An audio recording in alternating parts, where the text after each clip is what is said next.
Нашиот понатамошен ангажман ќе биде за интервенции за третман, ендоваскуларен третман на третман на акутен мозочен удар и транскатетер имплантација на аортна валвула, и за тоа значи ќе се ангажираме, ќе се залагаме и секако тука ни е потребна и поддршка од Министерството за здравство, како и од Фондот за здравство. Да, изминатиот период работевте на неколку проекти, имавте некои нови инвестиции. Раскажете ни на што конкретно работевте? Вака, нешто што е многу важно значење за нас е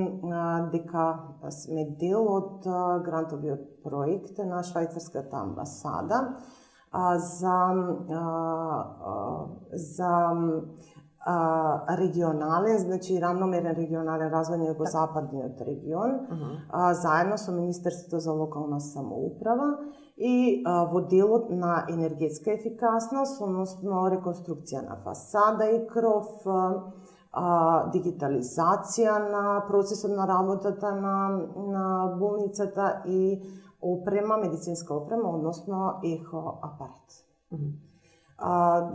Очекуваме, значи, што поскоро, значи, во наредниот период, можеби наредниот месец, верувам, значи, дека ќе почне, значи, почеток на работните активности во склоп на овој проект. Да, значи сето тоа ќе ви ја олесни работата во престојниот период? Апсолутно, значи, ова е нашиот објект каде што функционираме стар објект, ограничувањата, посебно во зимскиот период, потребата за намалување на капацитетите поради ладното време, значи не ограничува посебно во бројката на